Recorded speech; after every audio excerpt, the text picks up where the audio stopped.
Good evening, everyone. Good evening. All right. First and foremost, I want to welcome you all to Pittsburgh Parent Power Hour. That's alliteration for you, for real.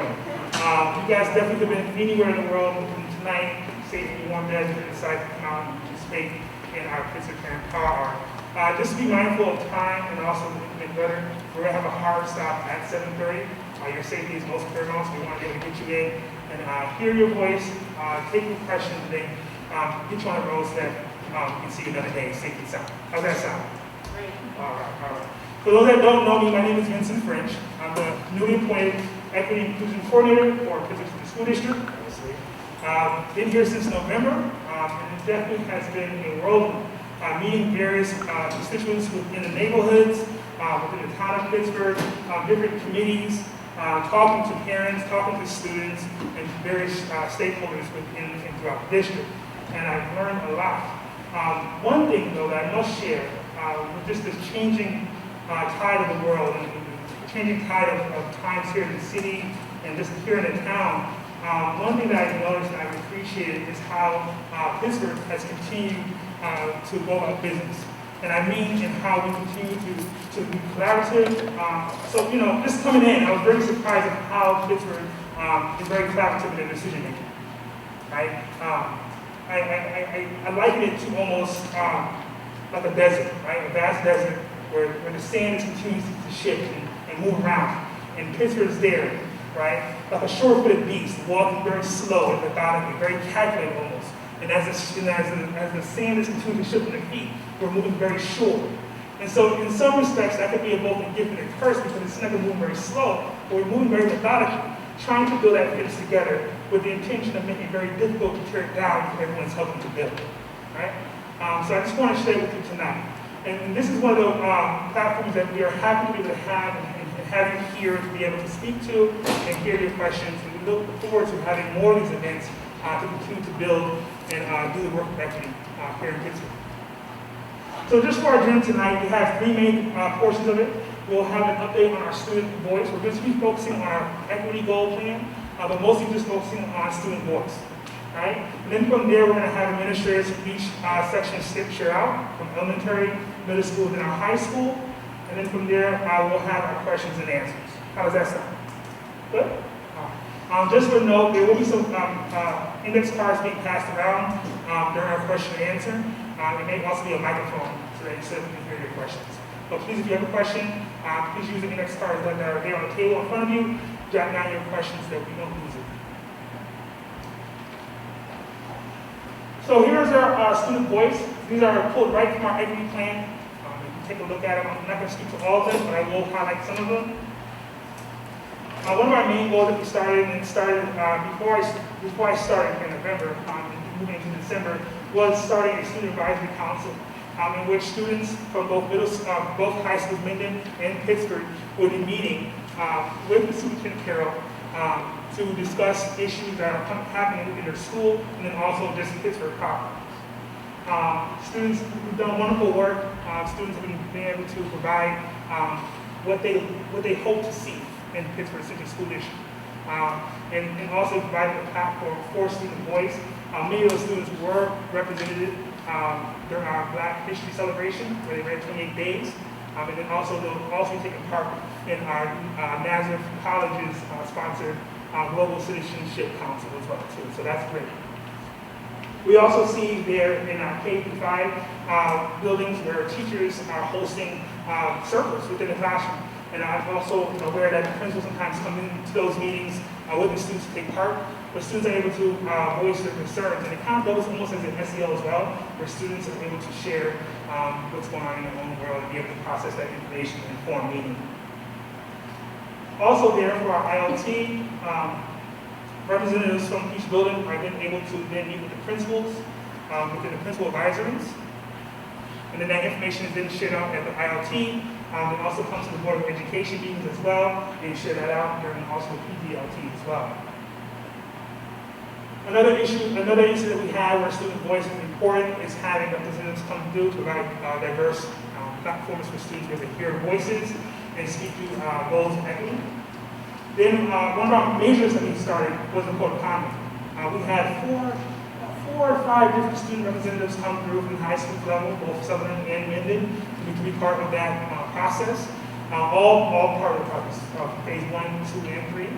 And they were able to provide insight, look at the language, and it worked wonderful because students were then able to go back to their own groups at school and kind of speak to the work that they did, and also the work that the district is doing as far as hearing their voices and concerns. And so we'll be rolling that out hopefully very soon. But our main goal is to again move very slowly and meticulously because we want to build that capacity with teachers and provide that support as we're rolling it out. So look for updates on that. Then we have student participation. I've already mentioned to you already about Student Advisory Council. I must say that we just had a meeting last week and it was very powerful. The students being able to just speak about various issues and topics, and it was very moving and very encouraging because I can already see in the next 2 years, 2 or 5 years, like these young individuals coming out of college or what have you, inserting themselves within society and doing wonderful things as change makers. And I can already see now both myself and Superintendent Carroll. But again, we have our student representatives voicing on the instructional leadership team as well. And then we also have student groups and clubs, the VSUs, we have the GSAs, and various other clubs that are there. We have the student union for the urban suburban program, both here at Calkins and then at Barker Road as well. There's also the principal advisory committees, and again, they all meet back with the district team leaders and the district personnel to share those information that they've found.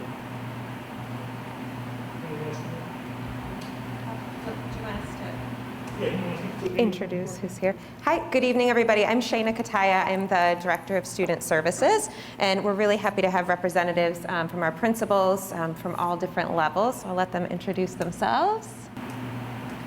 Good evening, everyone. My name is Sarah Jacob. I'm the principal of Barker Road Middle School.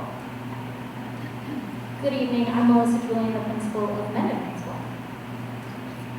Heather Clayton, principal at Mendon Center Elementary. So as we go through, we really wanted to look at the goals really specific to student voice this evening to pull those out. And so as we were planning, we thought, let's look at the different themes that are connecting all of those goals. So as we flip through, there'll be just a few things we'll want to highlight from the different levels. So the first one that really came up was the idea of bringing more student participation and voice to leadership teams, to different committees. So one of the things that Vincent mentioned was just having that incredible student voice on our Code of Conduct Committee. Several of you here were a part of that work as well, and really working in affinity groups with that large committee was so powerful. So we actually pulled students separately, parents separately, staff and administrators separately, so that they really felt comfortable to share. So it wasn't just a student being there, but that they had their own space and could share things to really help move the document forward. And I think that really helped to get some authentic information out of them. And then same with our gender identity policy, which you may have seen was approved at the board a couple months ago, having students there and giving voice, and then going to the GSA meetings and actually going to meet with students at our middle schools and high schools, help to kind of come to their space to have them look over the document and get a little bit of their voice in it. And that helped us to make some really important changes as we brought that document forward. So if there's anything else anyone wanted to highlight there? I think at the high school level, one of the things that we're really lucky to have are students who can voice and advocate. And so on our instructional team, we have a high school student, we actually have 2 high school students who participate. They come, they're on equal playing field with the staff, and their voice is probably more relevant sometimes than our voice because they speak to exactly what they'd like to see and how they'd like us to move forward, which is a huge benefit. So just at the last meeting, we were talking about a trusted adult activity, and they jumped in and steered the conversation in a completely new way. So they are equal to all of us, and they help drive a lot of the educational experiences at Mendon High School, and we're so lucky to have them. They're representatives chosen from student council, or principals advisory, or one of the other affinity groups in the school. Similar to what Melissa was just sharing, at the middle level, we do have opportunities for students to present to some of our instructional leadership teams, department leaders, team leaders. Most recently, our Inclusivity Council was able to come to our team leaders and share a fantastic idea that they had to celebrate Black History Month, and they knew that they were going to approach the group to be able to use enrichment time. So they worked with the team leaders to be able to carve out that time throughout the month of February to be able to work on a project, school-wide project that was really impressive. And these are the two that came to present to the team leaders were sixth graders that came up with the idea and was supported by Inclusivity Council. So again, lending those voices opportunities to meet with our teachers is really powerful. That's great. Okay. The next theme that we had was around student advisement. So actually a lot of the similar themes to what you're hearing. And I know there's some student advisory groups that meet specifically with the principals, especially at the secondary level. So if there's more that anyone want to share about that? Yeah. Okay. Sure. I'm in the middle. At the high school level, we have had a principal advisory group that was on pause last year, but we brought it back this year. And typically what we've done in the past is do an application process, and they have to have a letter of recommendation. This year we took everyone who was interested. So I have a group of about 60 kids. Most of the time it's 30-ish, because high school kids are very busy, as many of you know. We have high school kids. So they've come to us. They've identified areas of focus for this year, and those include all sorts of topics, things from gender fluid language and how they'd like to see some of that changing at the high school level, to where can we do more circles, what is that going to look like, how are we going to train each other, how are we going to train staff, can we do this in the phys ed classrooms, that's a natural place to do some of this work. So they have been providing a very strong, powerful voice to the building, because then what we do is we take that feedback right directly to the teachers through staff meetings, through instructional leadership team, through department leaders meetings, etc. Sometimes the students come in and share exactly where they'd like us to go with the adults, like they do at the middle school level, and advocate in those ways. And it allows me to have so many voices at the table, so many different voices at the table, and it's not always students who you would think would want to be part of it. And we do feedback in a couple of ways. One is voice, and then the other is written. So they do some written reflection as well. So just speaking for myself and all of my elementary colleagues, it might look a little bit different at every building, but even our youngest learners are really good at giving us feedback and ideas. And we get that in the form of written notes, sometimes in crayon.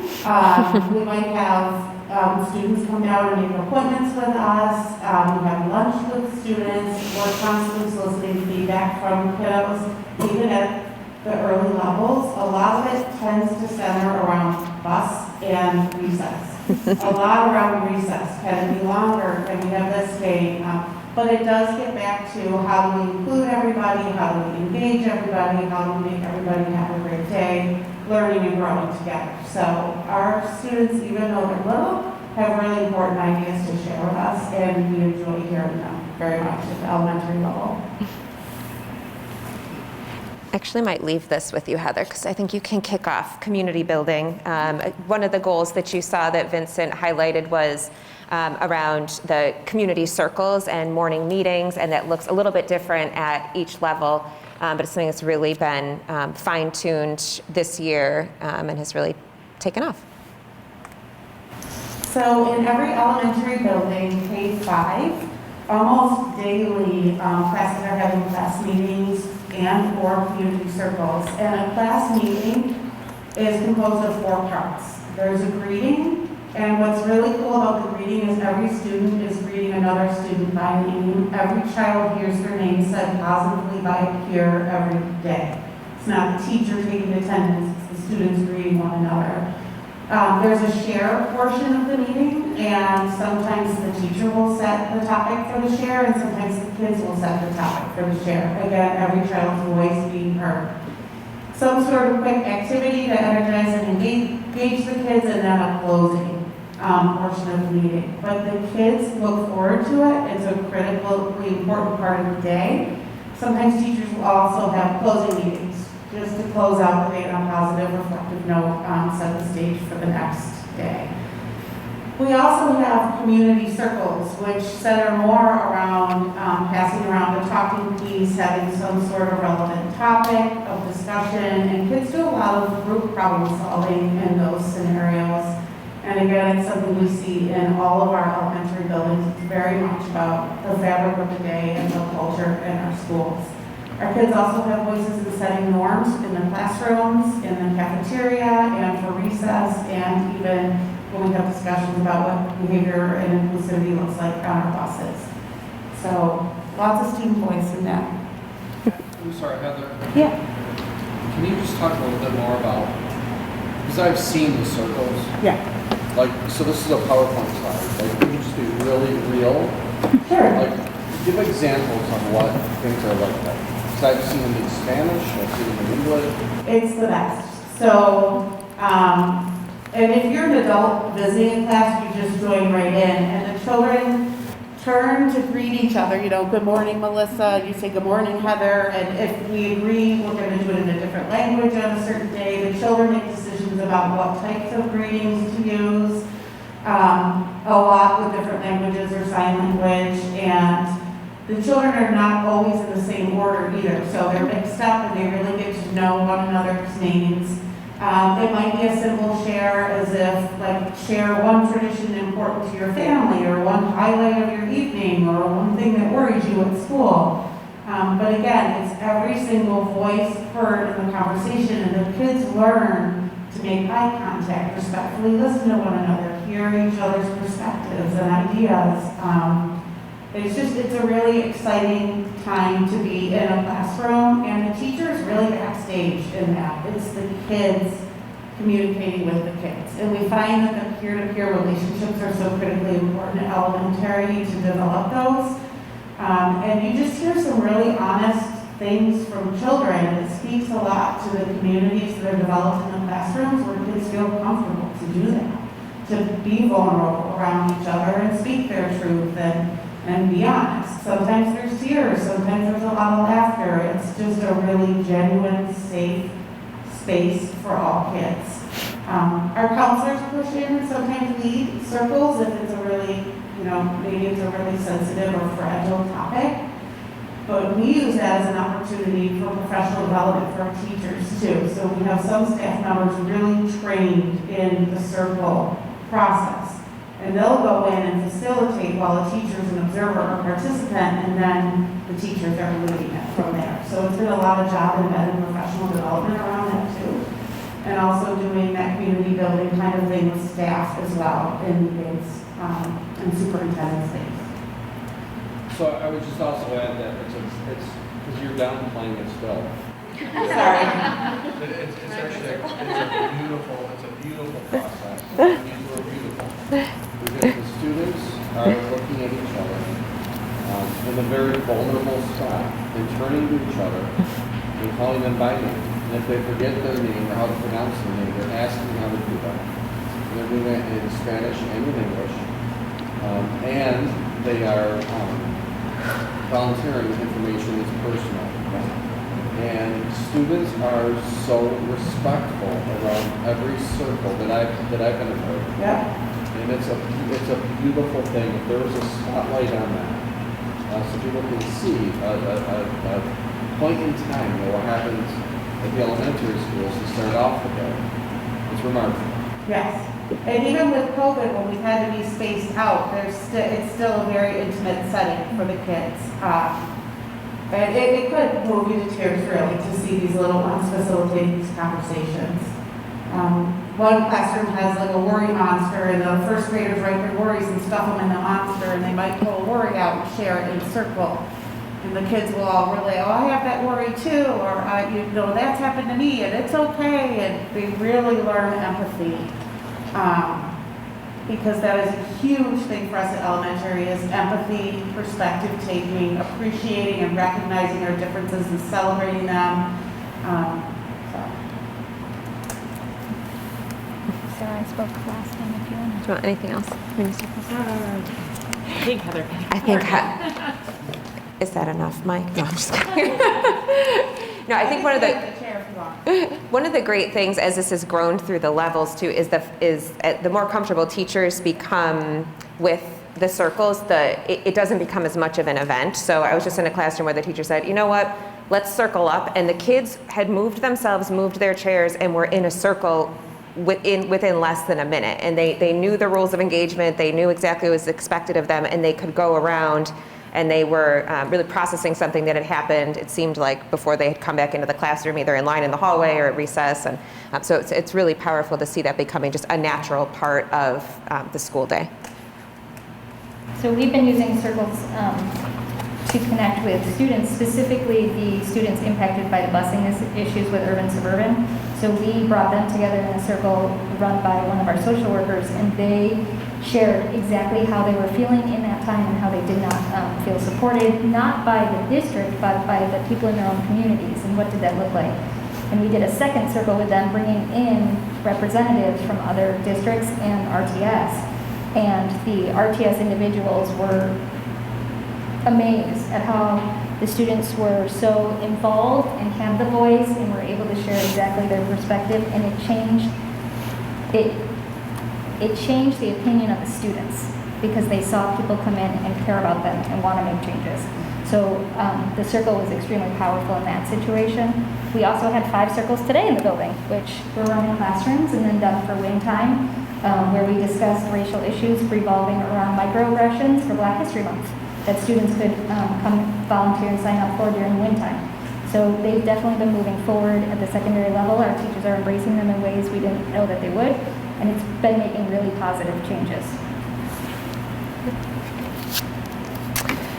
One of the other pieces that Heather, I think, mentioned briefly is around relationship mapping. So that's something that started through a group that we call Resiliency Champions, who were trained around this model where students are identifying a trusted adult within a building. And so we've done it both ways, where the teachers go in and identify students that they feel that they have that strong connection with. Students do this separately, and then we compare the data. And really importantly, we give the teachers the cards of those students who have determined that they were their trusted adult. And it's really very powerful because as staff members, I know when I've received cards or teachers have received cards, it's not the kids that you think. So it makes you think and have conversations with each other about what are we doing in those situations that made that student feel that way. And it also gives us information about students who've said that they don't have any adults within the building. So that's something that we've really been focused on doing across all 9 buildings, and doing it early enough in the year where we can still have an impact with those students while they're with us. So that's happened in many of our buildings and is happening right now, and we're trying to complete that right in January and February, so that we have that information and can then go out and make sure we're reaching out to students who don't perhaps feel like there's someone in the building that they can go to, because we know how important that is. Yeah. Sure.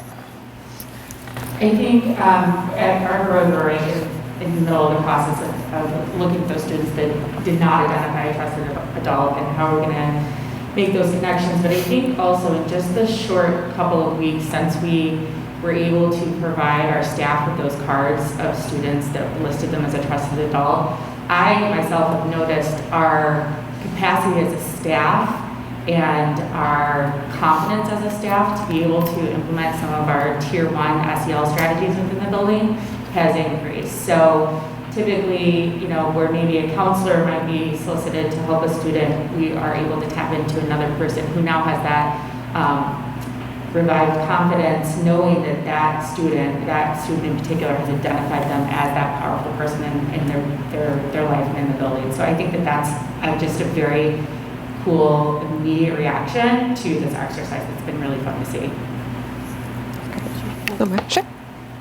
One interesting thing we found at all 5 elementary buildings with the relationship mapping is sometimes you'll have a child that may have a number of services at school and they're surrounded by a lot of adults. And you look at that child and you think, wow, they must have a lot of trusted adults. They interface with a lot of different people. But then we find that that might be the child that says, I have all these adults in my life, but I don't feel connected to any of them. And that becomes an important conversation at our level then with families to say, you know, that's concerning to us and how can we build those bridges and those connections and not make assumptions about our kids and how they're doing based on what they look like at school. Because even in our youngest children, there are things going on, you know, behind the scenes and in their little minds throughout each day, and it really helps us to kind of get at that. It's interesting to look at the kids too, and we try to find if there's a trend, like were they coming from remote and they didn't feel as connected, or is it a student with a disability and they don't feel as connected, or is it a student in instructional challenge that's gifted that maybe doesn't feel connected? And what we find is it's just a smattering across the board. There is no trend, there is no real rhyme or reason to it, but what we do know is it's really valuable information about our kids and making sure that they're connected. Because to do their best thinking and learning, they have to feel included and accepted in school. Great. Do you want to kick off classroom experiences? Sure. So at the elementary level, a lot of what happens in terms of our equity work and student voice centers around literature and some of what's happening in our curriculum. There's a lot of high quality literature that celebrates a lot of different topics. And so kids engage in really rich classroom discussions, quick writes or writing experiences. We are piloting social studies inquiry units at each grade level. And for example, at second grade, their central question is why do we have rules? And, or why do we have laws? And they even experienced our youngest children in second grade looking at want ads from the 1950s, where the want ads might specify looking for men to fill certain positions or only women to fill certain positions. And kids are drawing conclusions and having conversations in a very developmentally appropriate way. But it's really, for us at the elementary level, embedded across our day, and literature tends to be kind of at the heart of all of that work for us. We have new literature in some of our reading units. We have topics like overcomers units, or you know, characters going through lots of challenging situations and kids really making those connections and responding to that in positive ways. Classroom? I think one thing at the middle level that we've really been focusing on is, in a way to bolster that student voice, is really looking at helping students find those self-advocacy skills. And, you know, at all three levels really, but especially at sixth grade, making that transition to the middle school. I shared a couple weeks ago at my board presentation that this, as simple as sending an email, how do you do that as a sixth grader? How do you advocate for yourself with your teacher or your principal and so forth? So finding the ways in which to give students confidence to have those conversations is super important. We also talked not too long ago, Barbara wrote about and I don't know if this could potentially have been that smaller setting that some of our teachers and students experienced last year in the hybrid setting, but that there is an increase in more one-on-one contact with the student and teacher. So looking at getting feedback from students in the classroom setting, having writing conferences. I mean, really tapping into the individual student has been huge as well. And then again, too, with just the, choices in the classroom as well, with book clubs and things like that, I think it's been really powerful also. Do you want to talk about the high school class minority issues? Sure. Do you want me to? Sure. At the high school level, we have a course in social studies. It's an elective course that students can take called what was called formerly Minority Issues. The students involved in the class this year between both Menon and Sutherland worked together to come up with a different name because they felt minority issues was not anything that represented what the course could or should be. They also then voiced what should be in the course and what should we be looking at in this course, and have really strongly advocated for changes. And so they've agreed on 5 or 6 different essentials that the course has to look at in relation to historical times, like where we are currently, really looking at current events and what's changed from the perspective of over time. And they've been pulling in the materials and bringing real documents back to the classroom and using that to sort of guide the course. And they're setting the way for the next group of students to take that course. So when you talk about the power of student voice, they've actually created a course in Pittsburgh schools when you really put it pen to paper. And that's what we're advocating and recommending that they do. So it's been a very powerful process to watch and see them build the course. Do you want to go into extracurriculars is next? Sure. At the high school level, we have, between both high schools, over 100 and something clubs that we offer and provide for students. But one of the things that's very unique to Pittsburgh is if a student doesn't have a club that they feel represents them or that they're not interested in, they come to us and create new clubs. And there's a form that they have to fill out. They have to go find an advisor for that club. They have to find 20 other students who may be interested in the club. And then they bring it to the secondary, they bring it to the administrator. We sit and have a conversation with the student or students and who advocate for that group. And then we bring it to the leadership team, the secondary leadership team, which is administrators and district level folks. And then we take a look at whether there's a club like it, what do we think about the club, and we approve it or ask them for more feedback. This year and the past year, we've seen more an increase in both high schools of affinity groups. And so we've approved the Black Student Unions, Jewish culture clubs, both schools have those types of things. And students are actively engaged in that work. And that's really a place where students have found that they can really excel and find something that brings them to school, right? Because they don't come, unfortunately, as a former English teacher for the English class, they come for the extracurriculars. Do you want to check? You got Rock to Change. Rock to Change. Yeah.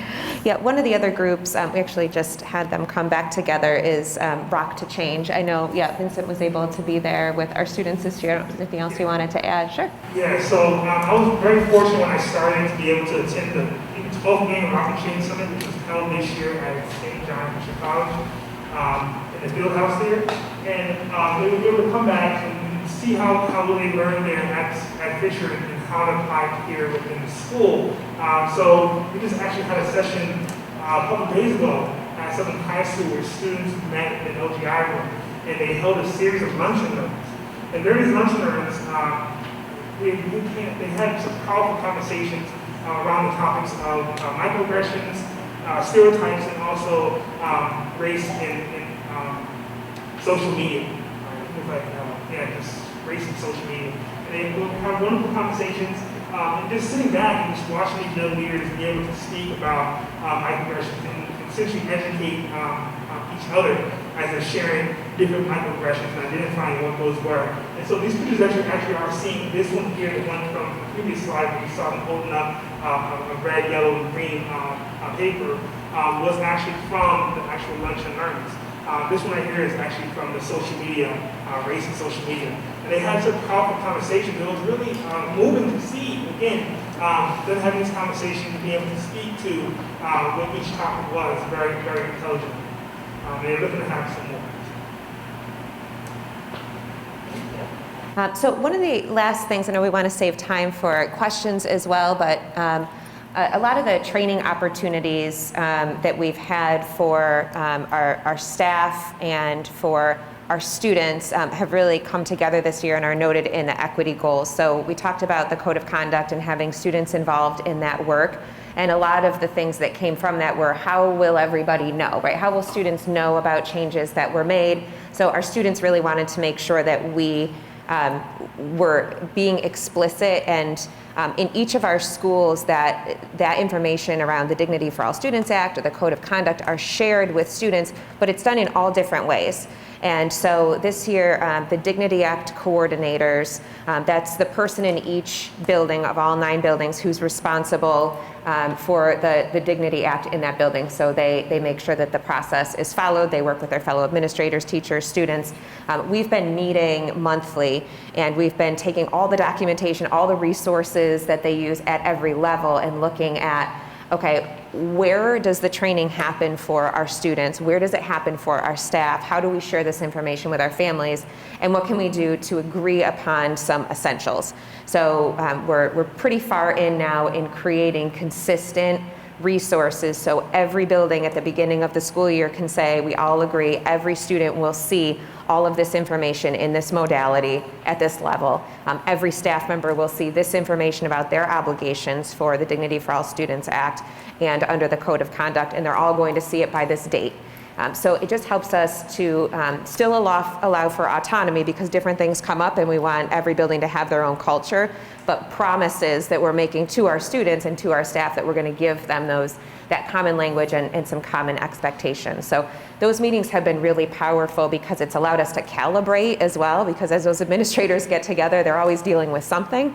And so coming either with things that are current in their building or tabletop drills that we're bringing to the table to be able to say, how would we all respond to this? So we can get a sense of that real embedded learning. How are we handling things as they come up?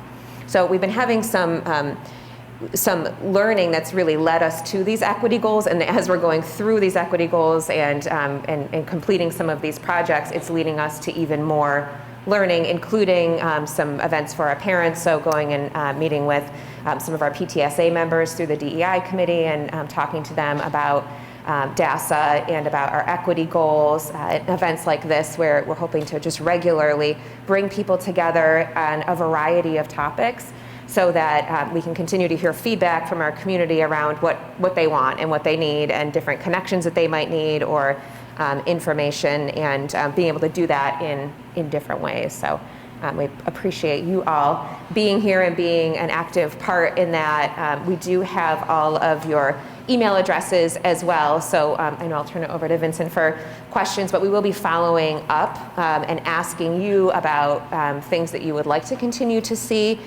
so be on the lookout for that as well. Thank you so much. So again, right now we're going to move over to our Q&A section. So right in front of you, you have an index card. I'm going to pass the mic over to Superintendent Carroll as he's going to be handing the mic. If I could, I just want to acknowledge, and I know everyone here understands the power of student voice. My meeting this year with 2 students at Mendon High School around RTS was heartbreaking. And they shared with me that it wasn't fair that they connected to school or get back to the RTS stuff without additional layers to their day. And they said, could you do simple things like give us all umbrellas, which is heartbreaking. That every student wanted an umbrella from while they waited for an RTS that they had to catch after they went to Monroe Avenue to wait for the bus. So my point of my comments are around partnership, because I could not do that alone. And in order for us to be successful in helping students, we also needed the support of PTSA, and we had a volunteer, have a volunteer in Jen Canning, who supported in a tremendous way how to help students in Pittsburgh get from Rochester to school, a real basic thing that we all take for granted, a basic priority of getting to school and getting home. And she took it to the next level with helping with coordinating RTS supports and crossing guards. The school district provided the umbrellas that we met with the students, knowing that was a priority. We provided funding for the students to have their own RTS stop. Jen Canning provided a tremendous stopgap for crossing their students from Sutherland to Monroe Ave, which is a horrible place to cross, no matter what age you are. and sending reminders out and organizing parents. And at the same time, she remained vigilant around what's the long-term plan. So I share this with you because student engagement and student voice is so important. It leads to so many other things. And for me, what it led to was an appreciation of connecting with PTSA and having a PTSA point person who would really, with the goodness of her own heart, want to take the time to support students from Rochester to Pittsburgh and back in a way that was dignified, which our kids deserve. And so, just want to thank Jen. I would personally want to thank you for your involvement. I also want to thank Shana for her involvement, Vincent and his involvement, and our students for being able to share what that experience was like for them. And that's how we move the needle, is by working together, is by pointing out areas of weakness in a productive way, and then finding partnerships to move forward in a productive way. And there hasn't been a better partner to spearhead that with than Jen. So thank you, Jen. I would say I will be satisfied when we do have a long-term plan for next year because, like Melissa said, the extracurricular activities are why kids come to school, and I'm looking forward to working on that plan. So it's interesting. I was on a urban suburban governance meeting, which is all the districts in the county together, and they called out how impressed they were with Pittsburgh for the RTS. They were so impressed with Vincent providing a level of student voice. And so all things pointing in a really positive direction. No other district provides transportation after school for students. And that's something that we will continue to work on and look forward to. So now it's time for questions. So I am your MC from this point forward, so whatever questions you might have. Question. Yeah. The relationship mapping that has happened in all the buildings now is complete. So the question is, are all the relationship mapping activities complete in all the buildings? No, not complete. So I think at the secondary, so I think all elementary is complete, middle is complete, and high school is upcoming. And I was curious about the number of students who don't have a trusted adult. What is that number? So what is the number of students that do not have a trusted adult? Just to give you like an example, in Eden Center, we're about 640 children, and it was 20. And first grade, there were none. Kindergarten, there were like 3. Second grade, there were 1. The greatest number without trusted adults were at 3rd grade. Interestingly, that was the grade level where we had 43 students that were remote last year. So there was a bit of a correlation there, but 3rd, 4th, and 5th is where we tend to see more of that. But 20 out of 640, just to give you an example for one school. What about the middle school? Because it changes so much between elementary and middle school and high school. Yeah. So I don't have the exact number, but we were right around 55 or so out of a building of about 655, so definitely an increase. And I think our 7th grade group was the highest group, and I can only speak to Parker, I don't know about Coppers, but our 7th grade group was the group that had the highest percentage.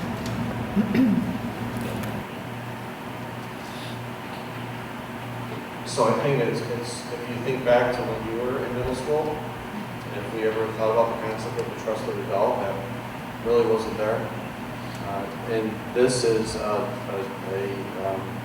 design plan to make sure that our students don't fall through the cracks from an SEL perspective, which is an amazing thing to think about. Other questions or comments? Yes. Thank you.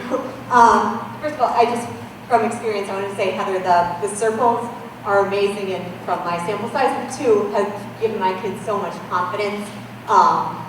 Thank you. And then I actually had a question just about the high school level, because I'm not as involved there.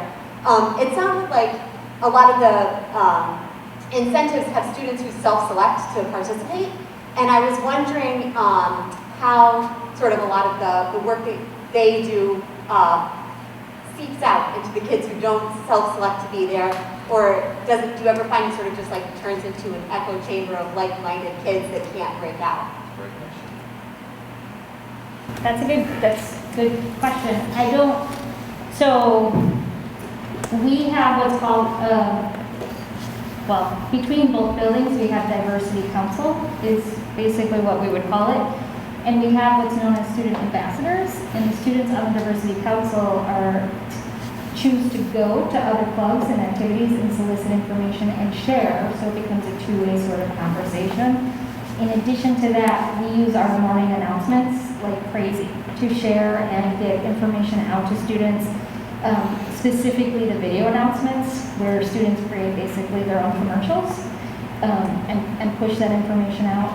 We're finding at the high school level, social media is where things are, as we know, and so we have kids doing things with like TikTok, and they don't want us there, but they're there. So we are trying to tap into the mediums that make sense to push stuff out to kids, and we're using classes that all kids have, like English and social studies and phys ed, as main conduits to do some of this work, like the idea of using, so right now in phys ed, they're doing things around mindfulness and yoga, and that's right around the midterm, what was midterm time, right, to help reduce some of that stress and teach them lifelong activities and skills.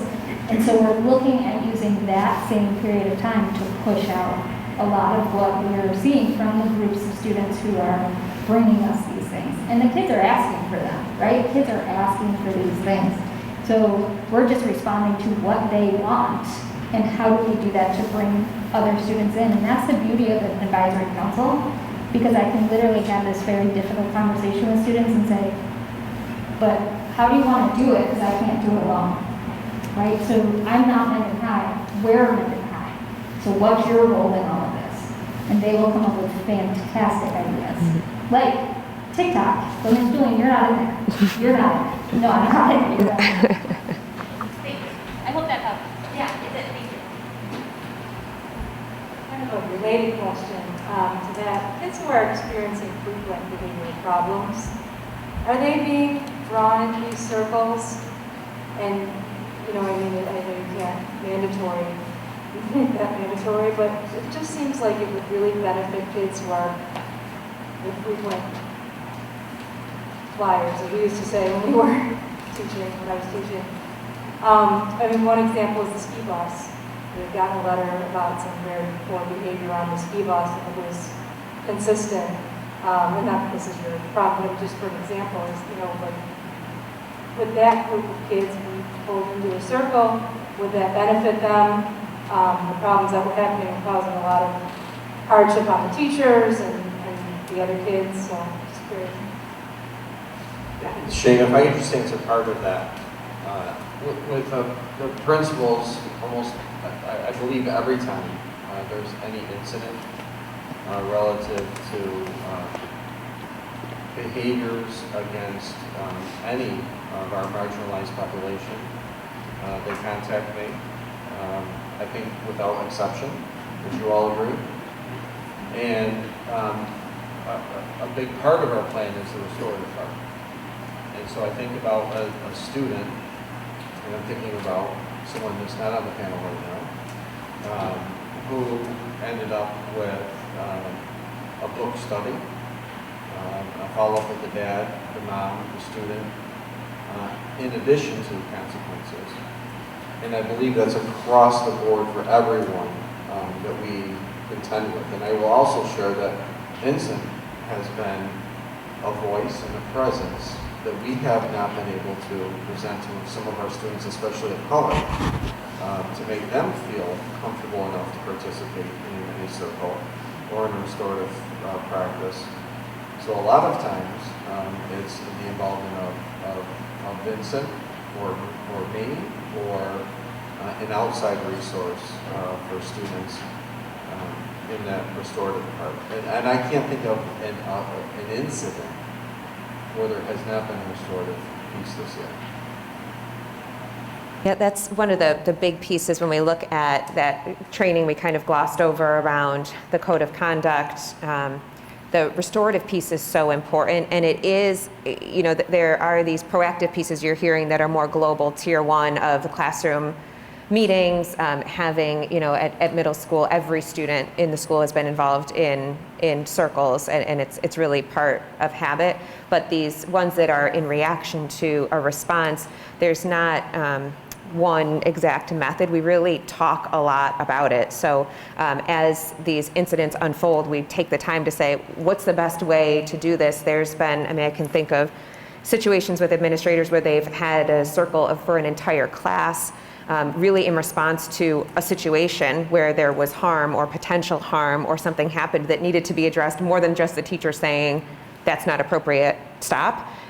So really having to come back and bringing in people from outside the classroom to be able to lead those conversations. And so each time it's a conversation of who's the best person to bring in, when's the best time to do this, is the student involved in this or not, how do we keep the dignity of that student, but also make it a safe environment for them to enter back into. So we're having a lot of conversations about that and learning a lot too. I mean, I can think of upcoming trainings that Vincent's been able to get into as well.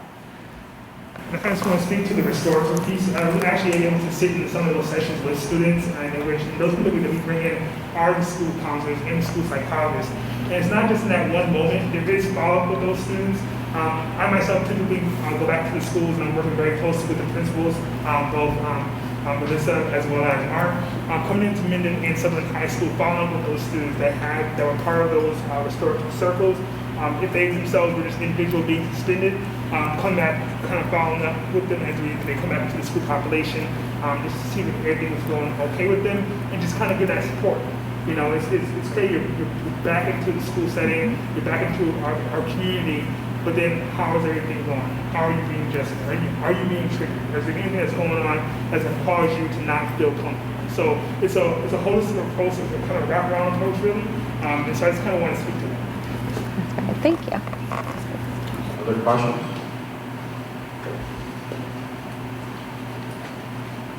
So mine's like a two-part question, and it's about the training opportunity slide. Will all or any of the training be mandatory for all teachers, staff, and administration, including like the equity training, the LGBTQ training? And also, while that's happening in the meantime, will teachers be required to check their websites for languages that are gendered in language to change it while this training is going on? Thank you. Yes, so some of the trainings, when we talk about mandatory, we're really looking at everyone stopping and doing the same thing. We find that that's really powerful when we say we have this one day together, we're all doing the same thing. So things like the equity training happened for all staff at the beginning of this year, and that was coming out of leadership training where everyone from the Board of Education through all leaders, our instructional or our Inclusivity Advisory Council, our Instructional Leadership Council, everyone came together and did a crosswalk of all different documents, the call to action, the equity policy, the culturally responsive sustaining education framework, and looked at that. And that's where these equity goals came from, was the collaboration of a lot of people over 2 full days of learning. And so bringing that to all staff prior to the start of school was really important, and we're really being cognizant to build in those days so that we can have opportunities for teachers to all get that information. So the LGBTQIA plus training that we're working on right now is looking to go to all secondary schools first. So we're looking on the heels of that gender identity policy and in speaking with our students and going to the GSA meetings and hearing from them, hearing from community members. We have some powerful experts within who've done some work with our students, some mental health staff who have specific training. And so we're looking at ways to bring our own students in to be able to have voice with our staff. And so that would be the staff at those secondary buildings, but also providing opportunities for some of the support staff, mostly paraprofessionals, people in transportation and food service, so making sure that people who are working really closely with students but aren't classroom teachers are also getting that training. And we think that's really important because yes, there's a board policy, but also because that's what we're hearing from our students, is that using that gender neutral language and all of us understanding what that even means and the impact that that has on our students. We know and hear from our students year after year, and even from our latest youth risk survey, that that really has an impact on them. I would also add that we had a staff member that would fall personally in the LGBTQ+ category of within our professional development, who's come in to train or speak with all of our administrators. So everyone from transportation to food service to me to Shayna to Sarah, who has come in and spoken with all of us about what it's like to be someone that falls in that category and what they experience as a teacher in that realm. And that was probably a 2 to 3 hour period where all of us heard the same information and processed together with certain areas of follow-up. Yeah, and I would say, I know, I think Mark was saying this at one of our leadership team meetings as well. We were talking about times that we've brought students from our GSAs or working with our GSA advisors to come in and speak to faculty, and those are the things that move the needle. So when our own students stand in front of us and say this, because it's not about reading it from someone else or someone coming in from the outside and talking about something that happened in another district, it's these are things that have happened, that's how it's made me feel. And those are the times when I've seen people leave faculty meetings and say, okay, so if we can't say guys, or we shouldn't say ladies in general, what, and you hear people actually stopping in the hallway and talking about, you know, what kind of language would you use, or what language would I use? And it just opens up the door to be able to have that dialogue in a non-judgmental way that we're all continuing to try to do better. And I feel like there was another one in there missing. Oh, so upcoming Superintendent's Conference Day, we're working with Peary and the Children's Institute, who helped us to facilitate the work with the Code of Conduct. And they are helping us, working with Vincent and I, to build a customized training for our administrators and all of our staff around connecting that code of conduct work to the restorative practices and that social emotional learning, because that's the foundation that we all have to have. And so even though many of our staff have been through a lot of that training, we feel it's important to stop and have everybody have that together. So everybody will receive that training this Superintendent's Day, and it will start with our administrators coming up in March. So they will get kind of a preview to that training, so they it can be able to give us input and feedback. That's been really important because things happen in different buildings that we want to make sure we're that we're really responsive to. So they have been wonderful partners in all of this, and they've really become part of our community and helping us all the way along. And so they're going to continue to help us with providing training along the way. That we have an unbelievable teacher center where teachers can select, and they have required hours that they need.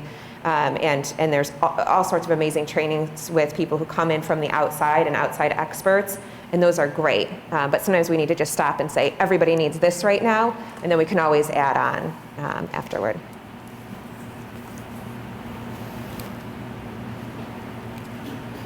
So I gave that, I'm sorry, I keep calling you out, Jen, I'm calling you out, but I give the example of Jen Canning working with us to provide something positive for the district with an outcome for kids. I think that's where, as a community, we need to get to. And it's where we can work together to support our students. And there's nothing